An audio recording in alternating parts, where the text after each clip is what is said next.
Elon Musk, the entrepreneur at the forefront of modern technology, had a childhood marked by abuse and physical punishment. Even when he scored 83% on a test, his father would scold him for nearly 2 hours, calling him worthless. A dreamer who aims to send humanity into space, Musk is also known as one of the most feared and tyrannical bosses, according to his employees. Yet he is a man who takes risks, but is often unpredictable. He frequently stayed up late playing video games until 5 a.m., later acquiring Twitter, the world's largest social media platform, and immediately laying off 70% of its staff. I spent 2 weeks reading the nearly 600,000-word biography Elon Musk over and over again. This video may be one of the most insightful summaries of Musk's life available online.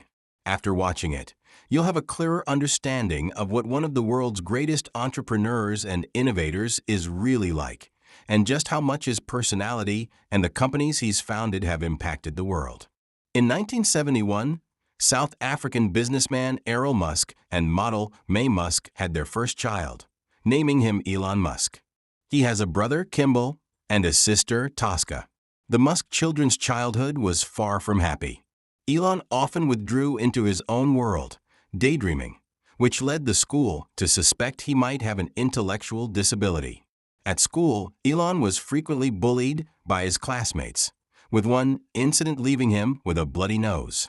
At home, his father, Errol, displayed severe mood swings, sometimes playing with Elon, other times verbally abusing him for hours, calling him useless. Errol also subjected Mae to domestic violence, which led to their divorce when Elon was 8. Growing up in this toxic environment, Elon struggled with social interactions, spending most of his time reading books and conducting small scientific experiments. He spent hours poring over encyclopedias, superhero comics, and science fiction novels. At 11, he bought a computer with money he earned from odd jobs and taught himself basic programming in just 3 days. By age 13, he had created a video game and sold the code to a magazine for $500. After enduring a long period of depression due to his strained relationship with his father, Elon decided to leave South Africa and move away from home. In 1990, Elon applied to study at the University of Waterloo in Canada. 2 years later, unable to keep up with the academic pace at Waterloo, he transferred to the University of Pennsylvania to complete his studies. There, he became close friends with Yongxiang Run, who later became Tesla's global vice president.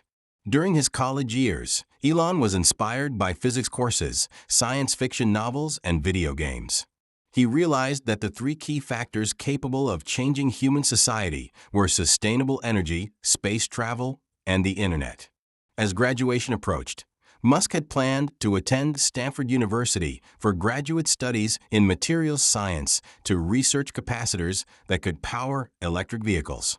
However, in the summer of 1995, as the internet boom was taking off, Netscape went public with a market value of $2.9 billion on its first day of trading.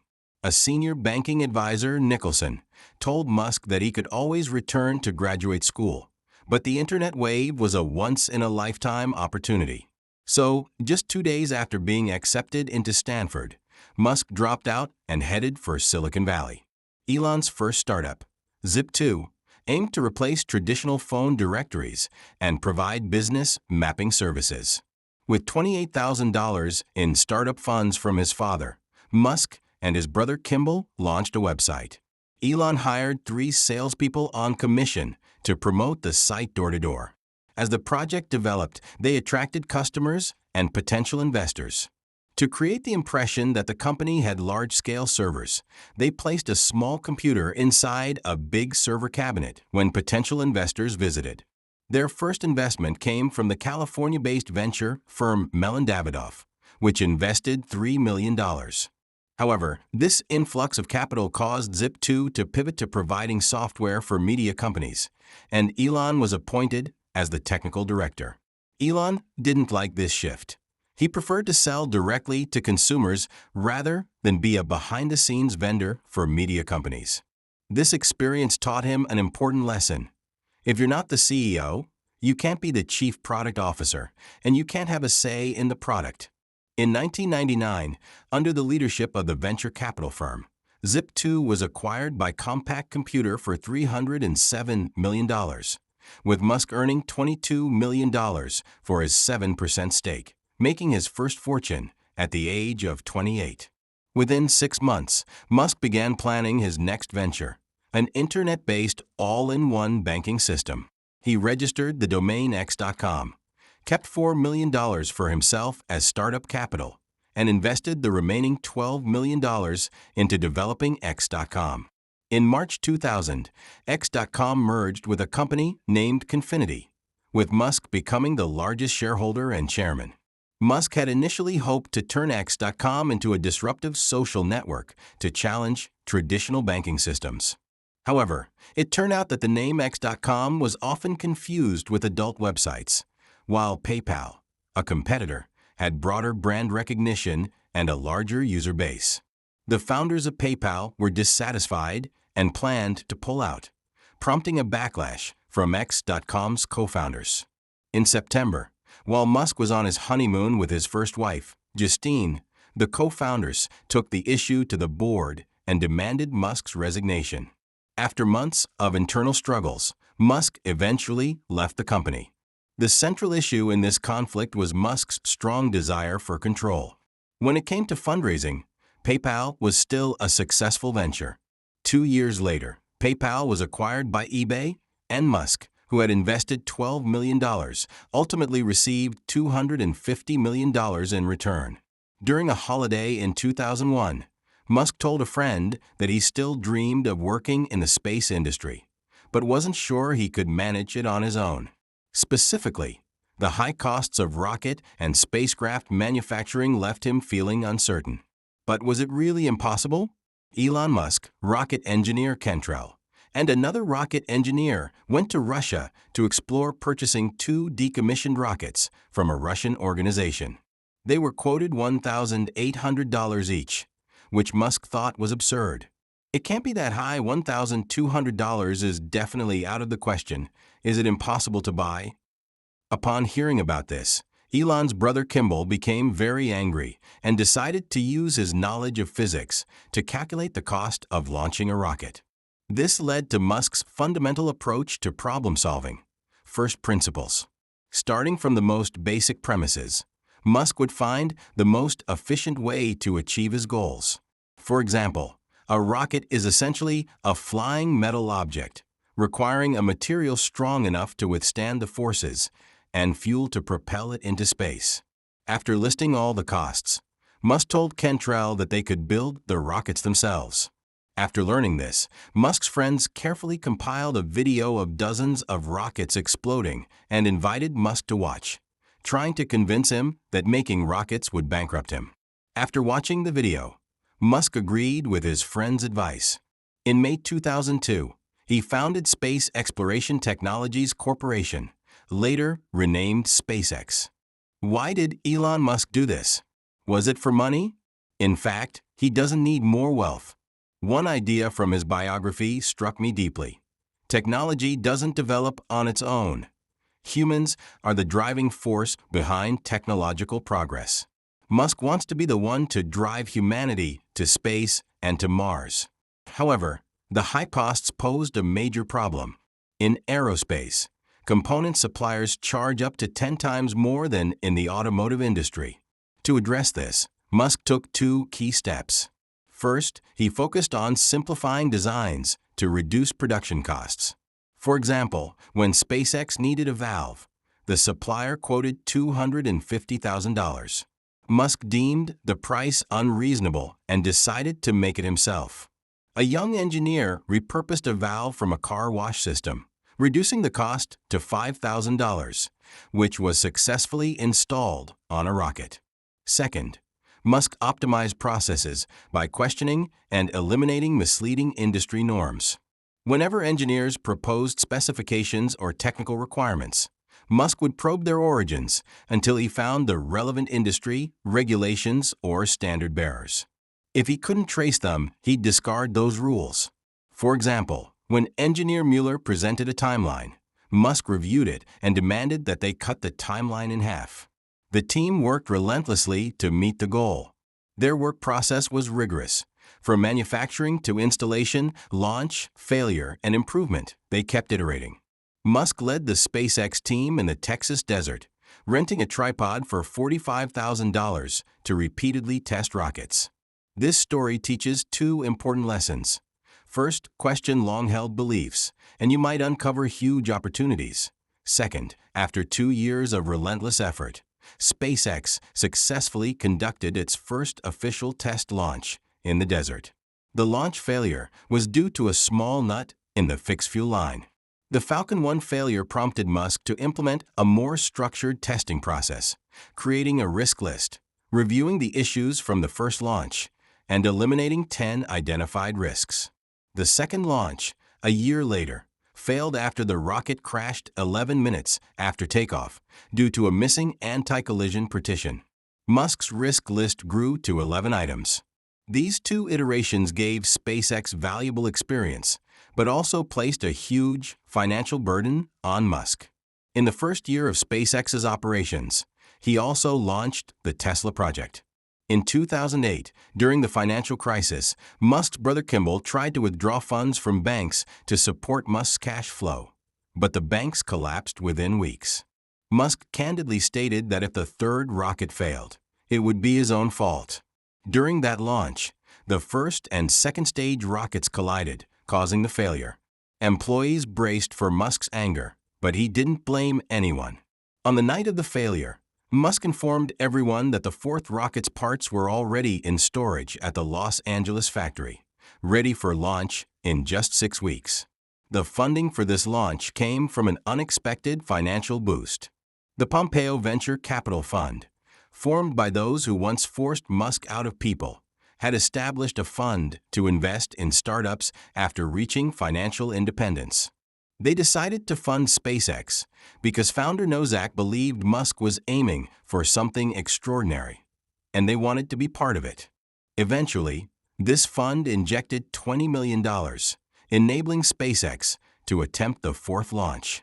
On the island, engineers named a sunbathing coconut crab Alan to supervise the work. Under Alan's watch, they completed rocket inspections, repairs, and preparations in just 5 days.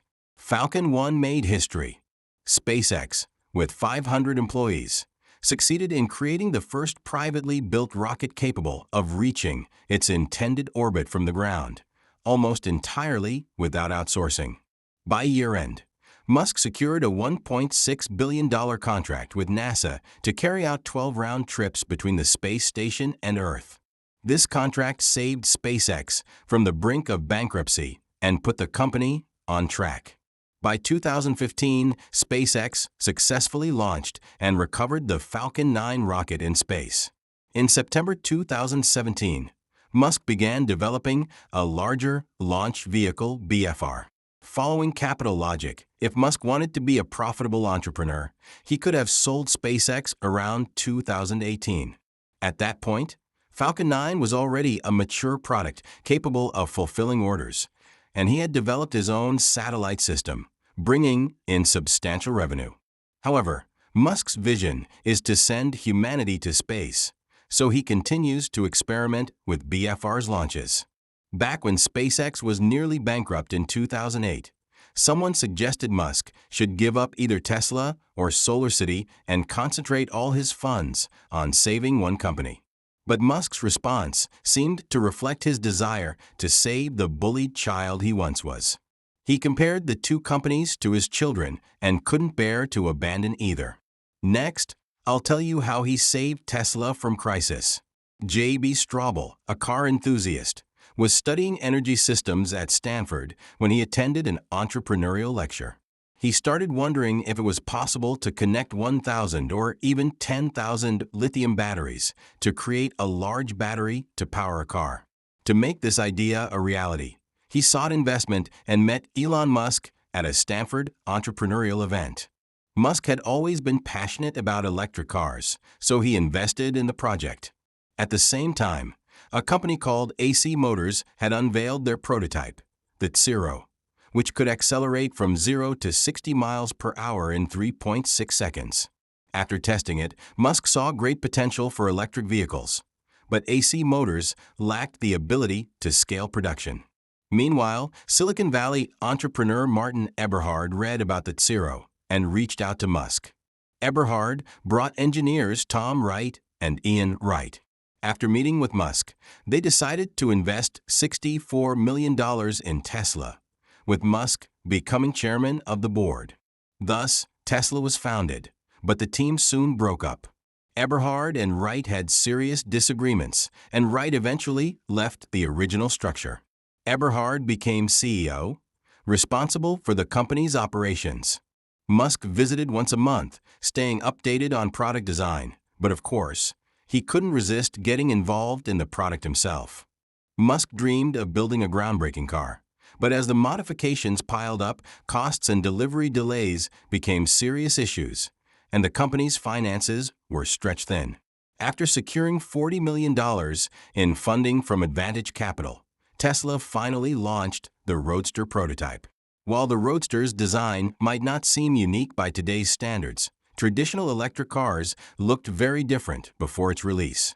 The media widely praised the Roadster, but most of the praise went to Eberhard, with Musk only mentioned as a minor investor. This upset Musk, and he began seeking more media exposure, getting more involved in product design. As Tesla prepared for mass production, they examined their supply chain, only to discover shocking inefficiencies. Battery cells were made in Japan, then shipped to Thailand for assembly into battery packs, which were then transported to the UK for floor installation. The car body panels, supplied by France, crossed the Atlantic before the final assembly took place in Palo Alto, California. The whole process took 9 months and involved complex logistics, raising the cost of producing each car to at least $140,000. Unable to control costs, Eberhard was dismissed, and within a year, Tesla had replaced 4 CEOs, with Musk eventually taking over the role himself. To improve production efficiency, Elon Musk decided to create an integrated factory that would combine design and manufacturing. This approach would avoid the problem of designs not being implementable. At the time, Tesla's designer, Franz von Holthausen, not only completed design tasks, but also worked alongside the factory workers on the assembly line. Musk dedicated 3 evenings each week to supervising production at the factory. In July 2017, with the launch of the Model 3, the company faced a significant challenge. To meet the company's cost structure and nature, it needed to achieve a production target of 5,000 vehicles per week. Otherwise, it risked running out of funds. At the time, Tesla's stock price was hovering at historical highs, and investors were using various sources to gather confidential information about the factory, calculate its capacity, and concluded that Musk would not be able to deliver 5,000 cars a week. As a result, they began shorting Tesla's stock, including Bill Gates. Musk made a note of this person's name and later confronted him, asking why he had attacked his company. The flood of bearish comments infuriated Musk, prompting him to go public with a challenge to the short sellers. To do so, he negotiated the most aggressive CEO compensation plan in Tesla's history with the board. If he achieved significant breakthroughs in production and marketing, he would receive over $10 billion in compensation. If not, he would receive nothing. With this plan in place, Musk moved into the factory with his son and embarked on his battle for mass production. His first step was to streamline the production line. Musk made sure that every piece of equipment worked at its maximum efficiency. For example, on one production line, a robot was responsible for applying fiberglass to the battery packs, but it kept malfunctioning. After some adjustments, Musk asked why they were using fiberglass strips. The engineering team explained it was for noise reduction, while the sound team argued it was for fire prevention. Ultimately, Musk compared the results of using and not using the strips and found no significant difference. By removing this step, the production time could be reduced by 20%. Musk also eliminated many safety sensors on the assembly line to reduce downtime from error checks and made numerous adjustments to the vehicle structure. For example, the roof could be secured with just 2 bolts instead of the original 5. Through this process, Musk iterated several key methodologies. First, he questioned every requirement and focused on specific individuals rather than departments. Much of the work appeared to follow regulations, but these rules often lacked solid foundations.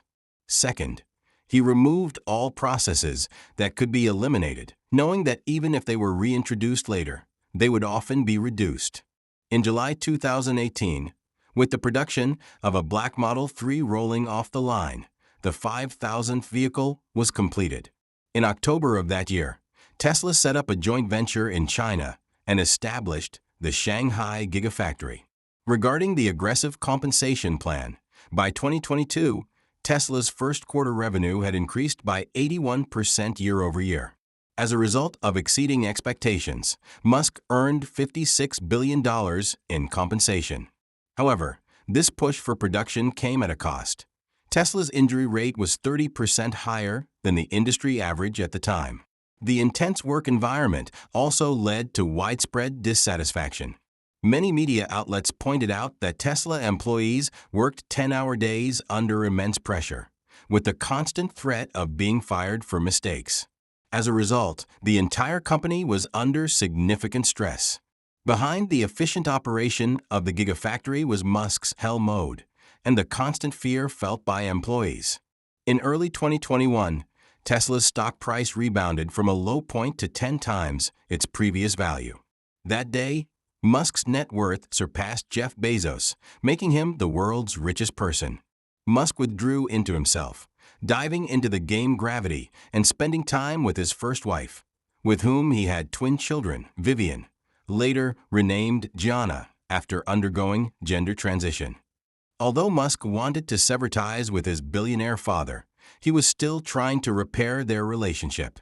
The news of Musk becoming a billionaire upset many people, leading to attacks on him online.